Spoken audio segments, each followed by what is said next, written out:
Entonces, ¿quién estábamos acá? Tampoco acá estábamos, ¿no?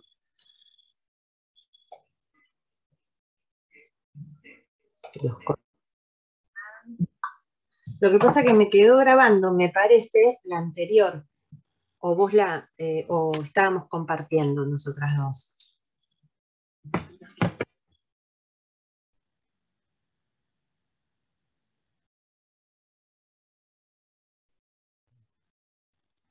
Entonces hablábamos de lo restringido y de lo amplio, ¿no? De integrar dentro del concepto de medio ambiente al hombre y al vínculo entre el hombre con la naturaleza, lo que es su relación y su producto incluso, y en ese concepto también incorporar el patrimonio cultural y por lo tanto el patrimonio histórico, al punto tal también de llegar a trabajar un concepto, y que es el concepto que nos presenta el sistema interamericano, como nos dice la doctrina, de afirmar que el hombre forma parte de la naturaleza, pero a la vez la modifica, crea nuevos elementos que conforman el ambiente y modifica los estilos de vida. Y puntualmente, cuando yo les decía recién esto de entrar dentro del concepto de medio ambiente, tener las cuestiones culturales, ver cómo lo económico se asocia con lo ambiental, y también pensar en lo social e histórico, la identidad histórica de un pueblo forma parte o, o compone o integra este concepto global de los bienes ambientales.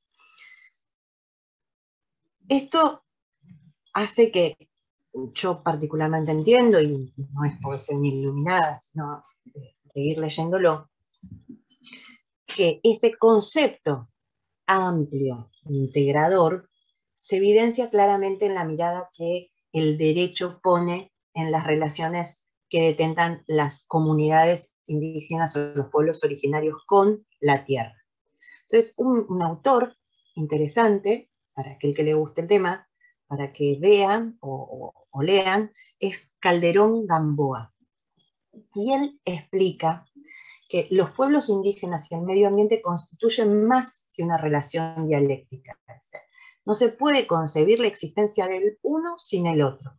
Entonces, los pueblos indígenas, los pueblos nativos, los pueblos tribales, a los que la Comisión y la Corte, que en algún momento van a hacer alusión, que han sobrevivido de alguna manera a lo largo de los años frente a la conquista, a la occidentalización, a la discriminación, a la devastación de su hábitat y de sus recursos, se han regido por tradiciones y por costumbres compatibles y en armonía en lo que en líneas generales se refiere al ambiente. Entonces, esa relación que ellos tienen con la tierra, la Pachamama, la Gaia, la Iwi, así como otros elementos incluso a los que hacen referencia, como el fuego, el agua, constituye una relación intrínseca y que en algún punto se empieza a evidenciar en documentos internacionales. Uno es el convenio 169 de la OIT, de 1989, y además, como les decía recién, esto también se empieza a ver en los dictámenes de la Comisión Interamericana y de la Corte Interamericana de Derechos Humanos, que viene trabajando hace muchísimo tiempo. De hecho, recién estos últimos años, una sentencia vinculada al derecho al medio ambiente y su reconocimiento. Recién a partir de la opinión consultiva 23 del año 2017 y de algunas sentencias en contra de Argentina también, por el tema de la protección ambiental, sino la Corte Interamericana siempre entraba a la cuestión ambiental por la tutela y la protección de los derechos de los pueblos originarios. Entonces, principalmente se analizaban casos contenciosos vinculados con los derechos de los pueblos indígenas en América, y la jurisprudencia se trabajaba entrando en derechos personales vinculados a los pueblos indígenas, impactando de una manera indirecta en la cuestión ambiental. Entonces, los temas que se trabajaban eran propiedad comunitaria, recursos naturales, pero no este concepto de derecho ambiental de incidencia colectiva, ¿sí? Vida digna, medidas provisionales, libertad de asociación, acceso a la información pública, utilidad pública, reparación integral, supervisión en el cumplimiento de las sentencias, desafíos verdes por parte del Sistema Interamericano de Derechos Humanos. ¿Sí? Entrábamos por otro lado, pero ya empezaba a gestarse y a trabajarse. Después ustedes van a ver, cuando miren la parte internacional con Alberto, todo lo que tiene que ver con las convenciones y las cartas mundiales de la naturaleza. Van a ver Estocolmo del 72, la Carta de Naturaleza del 82, Río del 92, Johannesburgo del 2002. ¿Sí? Ahí van a ver cómo este concepto o esta cuestión que tiene que ver con lo ambiental y el concepto puntual de qué es medio ambiente empieza a relacionarse ya y expandirse a un concepto mucho más amplio que está vinculado al desarrollo, y a un desarrollo con características y cualidades específicas, porque ustedes van a empezar a hablar no de cualquier tipo de desarrollo, sino del desarrollo sostenible o sustentable, que en el caso argentino está constitucionalizado en el artículo 41 de la Constitución. Como les decía hoy, también tenemos distintos paradigmas, el antropocéntrico, el ecocéntrico y el biocéntrico, que está asociado a el rol que cumple en mayor o menor medida en esta relación uno de los dos extremos. Por supuesto, en estas posturas el hombre es central. Cuando hablamos de ecocéntrico hay otro tipo de equilibrio, y de biocéntrico empezamos en esta última etapa al reconocimiento de los derechos de la naturaleza particularmente, por sí, no a partir de la tutela del hombre. Esto de que el río tiene derecho, los animales tienen derecho, es un nuevo paradigma sobre el que se empieza a trabajar. Ahí nosotros vamos a empezar a entrar, esto lo tienen que haber visto, vieron todos constitucional y pasaron por el 41 en algún momento. Humanos se ve esto. En humanos se ve. Depende con quién lo vieron. Por ahí ven más, otros, algunos dan más constitucional y otros dan más otras temáticas. Lo ven muchas veces también como un derecho de tercera generación. En lo personal, corriéndome un poco de la cátedra de Jiménez, por la que con quien tengo obviamente una relación, quiero salir de las categorías de derecho, ya siguiendo un poco más a Gargarella en ese sentido, y utilizando esa categorización al solo efecto del análisis histórico, pero no en la nomenclación sectorizada de estas categorías, ¿no? Son todos derechos, los derechos humanos, me sirve la categoría para el estudio, pero no para ningún tipo de justificación. Entonces, partiendo de ahí, volvemos a repasar que a partir del 94, entramos al 41, todos los habitantes, dice el artículo, gozan de un derecho a un ambiente sano, equilibrado, apto para el desarrollo humano y para que las actividades productivas satisfagan las necesidades presentes sin comprometer las generaciones futuras, y tienen el deber de preservarlo. Entonces yo lo primero que les pregunto ahí es, voy a leerles el segundo. Las autoridades proveerán a la protección de este derecho, a la utilización racional de los recursos naturales, la preservación del patrimonio natural y cultural, la diversidad biológica, la información y la educación ambiental. Hay ahí un una definición de medio ambiente? ¿Nuestra Constitución define qué es el medio ambiente? No me dejen sola. Yo creo que no. No. Tiene que ser, Habla pero no. del derecho al medio ambiente, pero no del medio ambiente en sí.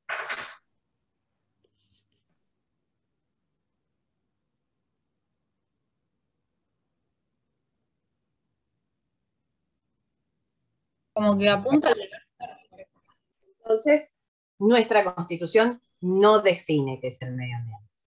Sí nos da las cualidades que puede tener el medio ambiente, sí tiene que tener características, tiene que ser, nosotros protegemos o la Constitución reconoce un ambiente sano, debe ser equilibrado y debe ser apto para dos tipos de desarrollo, uno más amplio que otro.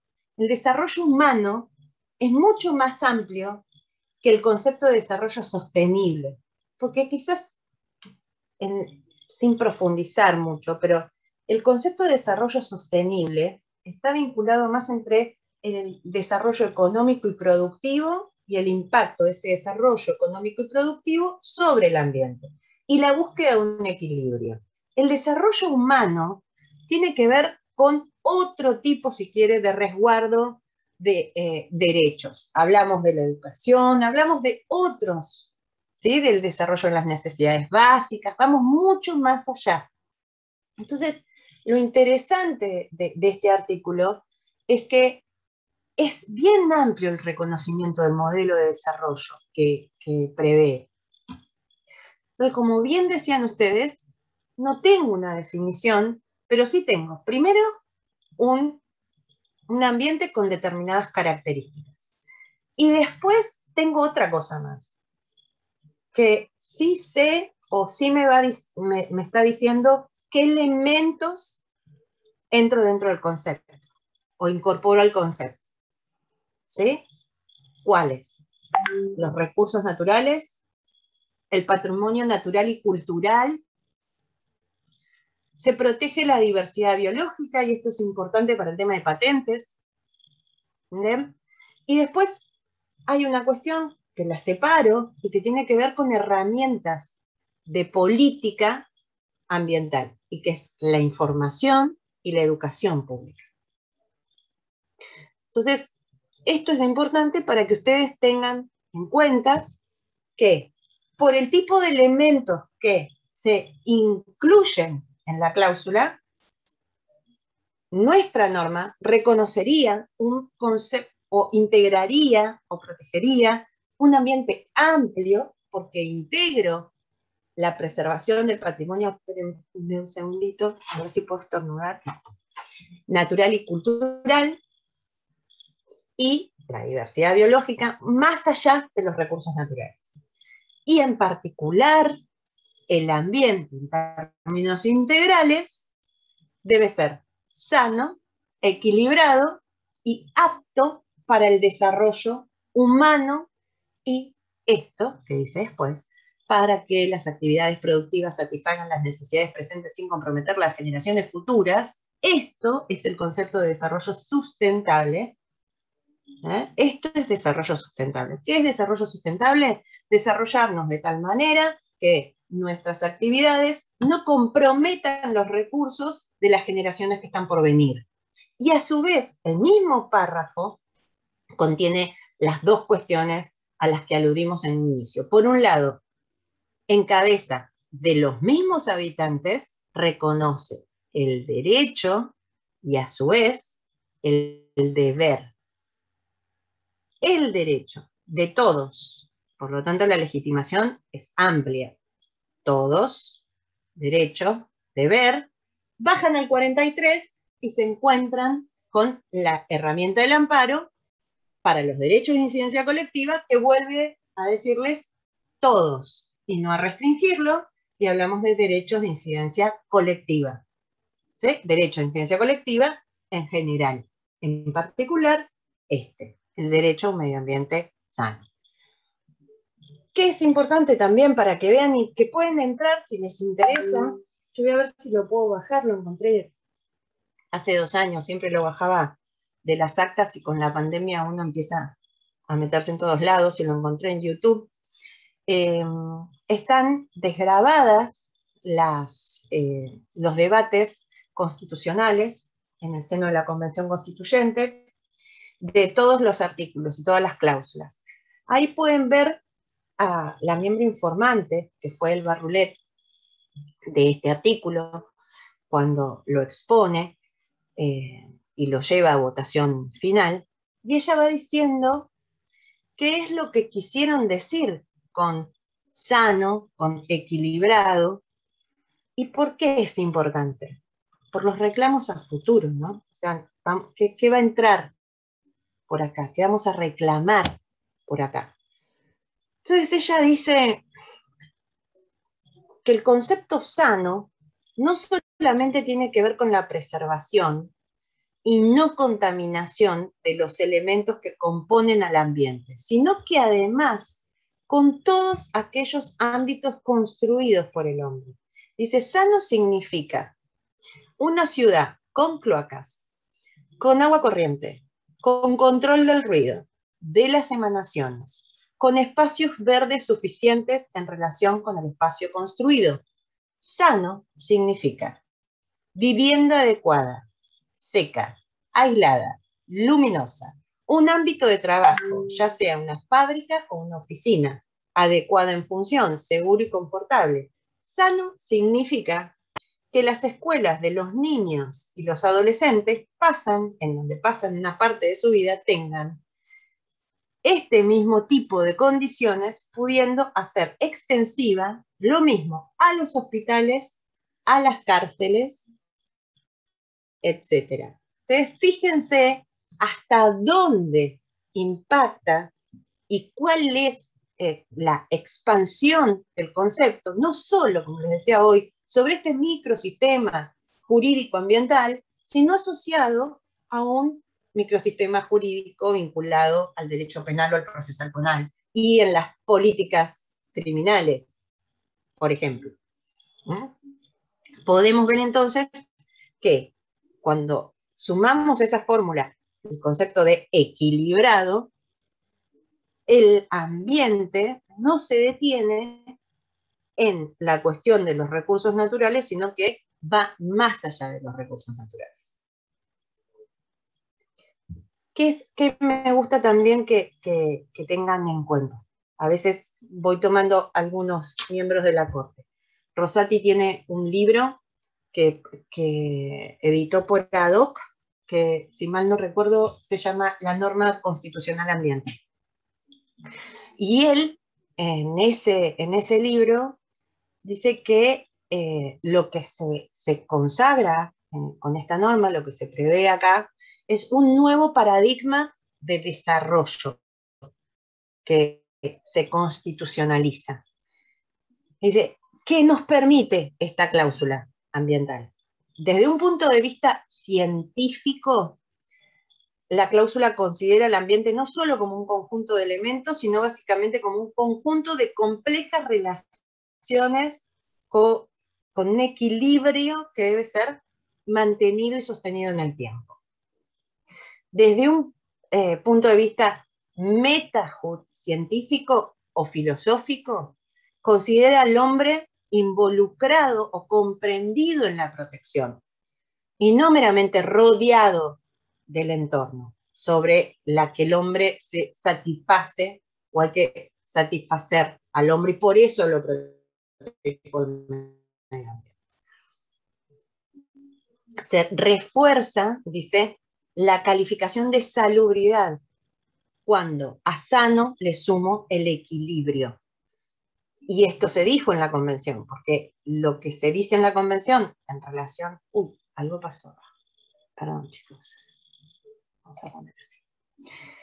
Lo que se dijo en la convención, en ese sentido, es que no es una noción que se refiere a los equilibrios naturales del ambiente intangible. O sea, que debe permanecer sin tocar y buscar ese equilibrio general. aquel donde el hombre no ha tenido ninguna actividad. Significa el equilibrio de los ambientes transformados por el hombre, lo que quiere decir que las modificaciones a que se somete ese ambiente se les deben buscar respuestas que les sean equivalentes en condiciones aceptables a las que resultan de la propia actividad del hombre. Ese mismo ambiente debe ser apto para el desarrollo humano. ¿Bien? Entonces hablamos de sanidad, hablamos de equilibrio y hablamos de la aptitud que nuclea o concentra los tres aspectos. Dice Roulet, quiero resumir ese concepto de desarrollo humano en una noción que es el desarrollo de todos los hombres y de todo el hombre. ¿Ven cómo digo, no? Cómo ha pasado tanto tiempo y hoy no diríamos esto en estos términos.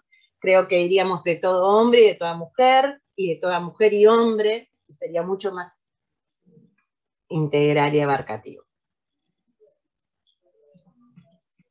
No quiero seguir metiéndome en el tema de desarrollo sustentable porque cuando analicen lo internacional lo van a trabajar ahí.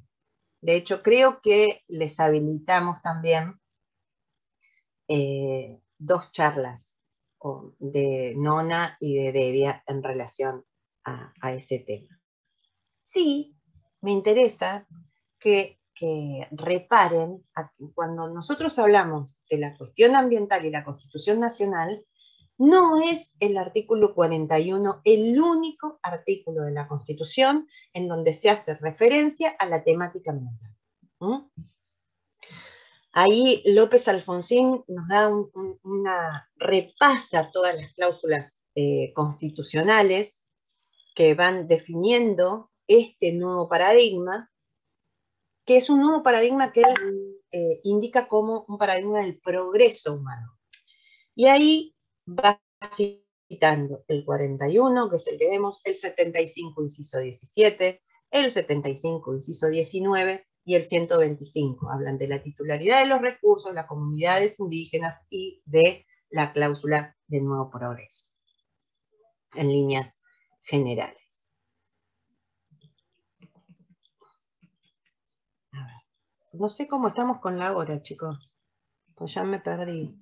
Con 19:22. Tenía 40 minutos.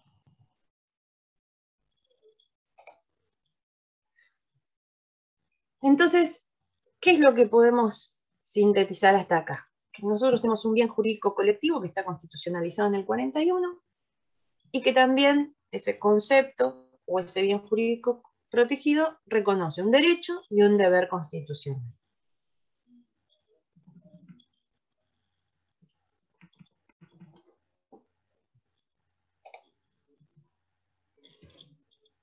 Ese concepto o ese bien jurídico se tutela. Y se tutela por ese microsistema jurídico o normativo. Entonces, ¿qué es el derecho ambiental? Yo tomé ahí dos definiciones. Una es esta de Nona, Weichmann y Dentone, que nos dice que este derecho ambiental es el conjunto de normas que regulan ese ambiente del que venimos hablando y que a su vez define al ambiente, y acá nos da un concepto, como el sistema en el que interactúan y se interrelacionan de una manera condicionada los distintos elementos que lo componen. Por lo tanto, diremos que el derecho ambiental en Argentina está integrado por la normativa que regula los recursos naturales, las actividades, los efectos que el hombre lleva a cabo para modificarlos, para la obtención de los recursos culturales, o sea, esa relación entre el hombre y la naturaleza, como así, y por eso la puse a esta definición, porque reparan en los residuos también, como así también los residuos generados a partir de esa transformación. O sea, la regulación sobre los residuos de esa relación o de cualquier otra, porque ya van a ver la amplitud de la regulación de los residuos, también entra en la temática ambiental. ¿Mm?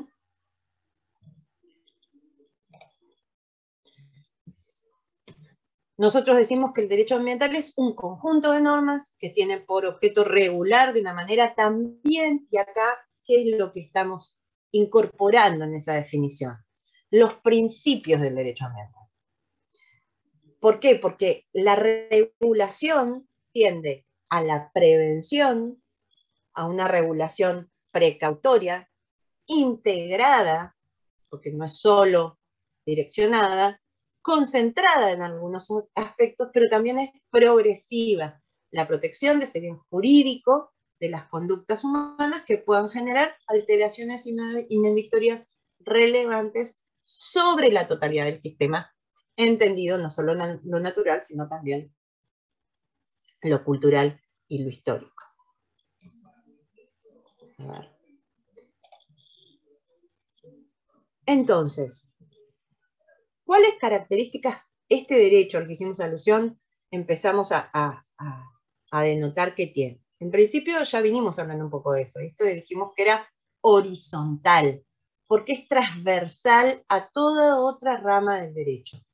Cuando impacta, cuando reglamos en materia ambiental, muchas veces reglamos sobre el recurso, pero eso a la hora de sancionarse o dictarse una reglamentación sobre una actividad productiva o sobre una actividad económica o una norma específicamente económica, se vincula con la temática ambiental. Les pongo, por ejemplo, las cuotas de pesca o de actividades en particular, ¿no? Que tiene que ver con los principios que ya vamos a ver, precautorio o preventivo. Tienen, por lo general, no todas, pero algunas de ellas, y se van a ver más en los anexos que en el cuerpo de la norma, no en todas también, en algunas normas lo van a encontrar, tiene un componente reglado. ¿Qué quiero decir con esto? Ese componente reglado hace alusión a incorporar conceptos de otras ciencias. Los valores permitidos de contaminación en aire o de determinadas sustancias, ¿sí? Entonces, por eso decimos que otra de las características es que la normativa tiene un componente reglado. Es interdisciplinar. ¿Por qué? Porque cuando nosotros regulamos materia ambiental, seguramente en esa construcción y en ese camino legislativo se incorporaron conocimientos vinculados a la biología, a la química, a otras materias que no tienen que ver nada más que con el derecho, y así debe ser también. Y es supranacional porque seguimos un precepto que es el de pensar, actuar local, pero el pensamiento es global. ¿Sí? Entonces, la normativa local va linkeada a la normativa internacional, no solo ambiental, sino en líneas generales del sistema de derechos humanos. Y tiene principios estructurales también. La globalidad, o sea, cuando hablamos de la estructura del derecho ambiental, y asociado un poco a las características, esta integración, la sostenibilidad, pensar en la responsabilidad compartida, o sea, no es solo el Estado o la regulación del derecho ambiental que va encaminada al Estado, sino empezar a compartir responsabilidad entre lo público y lo privado. Decimos que son principios estructurales porque sostienen al derecho ambiental en su estructura, no son de gestión o de actividad estos principios, ¿no? Ese principio de globalidad, digamos que tiene que ver con una visión panóptica del derecho ambiental. Cuando hablamos del principio de integración, es cómo este derecho, y esto asociado hoy a la transversalización, va impactando en las distintas políticas públicas, y no solo en la política vinculada al tema ambiental, sino del desarrollo humano en general. El principio de sostenibilidad tiene que ver claramente con el concepto de desarrollo sustentable y con el diseño y los modelos de desarrollo desde la política. Y esa responsabilidad compartida, como les decía hoy, es la preservación, digamos, implica un compromiso tanto del Estado como de los sujetos particulares y de las empresas. También con directrices o con una mirada de cooperación y teniendo en cuenta la capacidad, ¿sí?, que cada uno de los sujetos tiene en esa relación y resolución de eventos.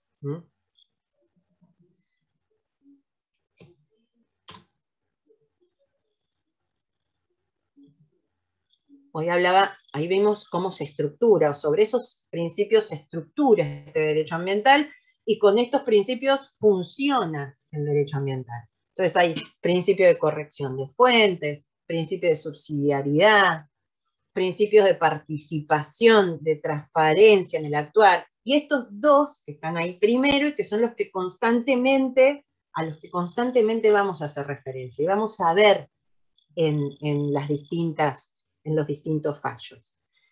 Esos dos principios y muchos más van a encontrar, a ver si puedo abrirla, desde acá, que la tengo,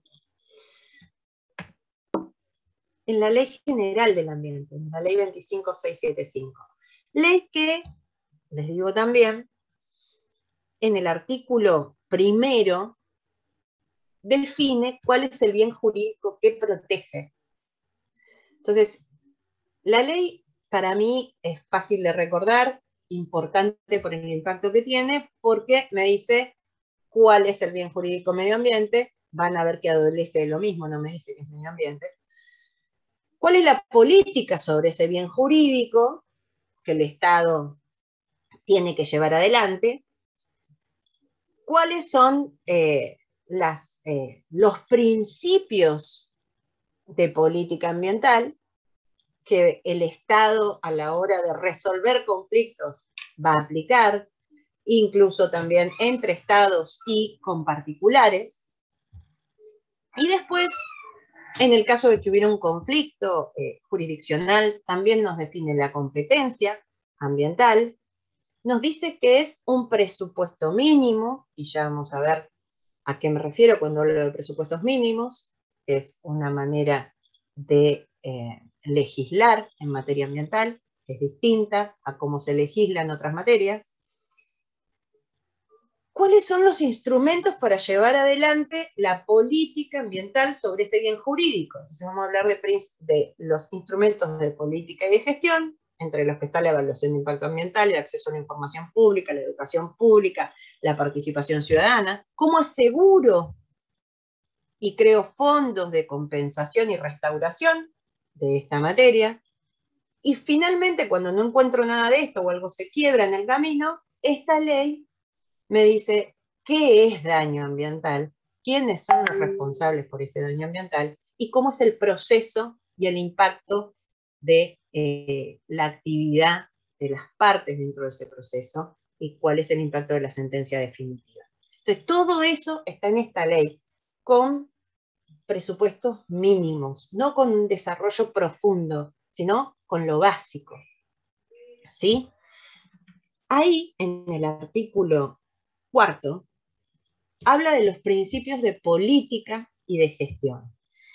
¿Y para qué sirven esos principios? Y esto asociado a esto de que son principios funcionales del derecho ambiental, que nos sirven para ver cómo hacerlo funcionar, cómo arrancar, cómo aplicar y desarrollar esas normas. Entonces nos dice el artículo 4, la interpretación y la aplicación de la presente ley y de toda otra norma a través de la cual se ejecute la política ambiental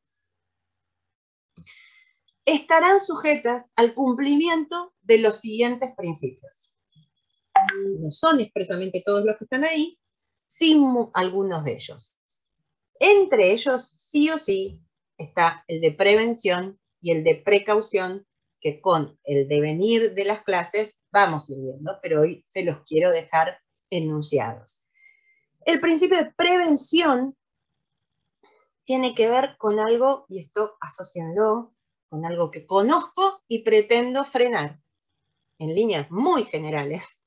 Y el de precaución, con algo que desconozco, pero por las dudas voy a actuar para detener si no tengo el conocimiento, la certeza científica de que eso va a impactar Es decir, conozco y actúo, y no conozco el impacto, pero por las dudas actúo igual. Esa es un poco la diferencia entre uno y otro. Entonces, el principio de prevención dice que las causas y las fuentes de los problemas ambientales se atienden de manera prioritaria e integrada, tratando de prevenir los efectos negativos sobre el ambiente y sobre los que se puedan producir. Nosotros lo vamos a ver en su ejercicio pleno en la evaluación de impacto ambiental, a este principio. Y el precautorio, ¿qué es lo que dice? Cuando haya peligro de daño grave o irreversible, la ausencia de información de que esto pase, no dice que esto pase, pero la ausencia de información o certeza científica no deberá utilizarse como razón para postergar la adopción de medidas eficaces en función de los costos para impedir la degradación del ambiente. ¿Bien? Entonces, esto yo se los quería remarcar, más allá de que después miremos un poquito más otro tipo de principios, pero cómo ven que esto tiene que ver con esta función, ejercicio o puesta en terreno del derecho ambiental. Así van a llegar del concepto del medio ambiente, mirando la cuestión del derecho ambiental, al concepto global de desarrollo sustentable. Esto lo van a ver cuando analicen con Alberto Moreira todo el concepto en general a través de la distinta normativa internacional ambiental. ¿Por qué? Porque vamos a tener en cuenta lo ecológico, lo social y lo económico, buscando la sostenibilidad.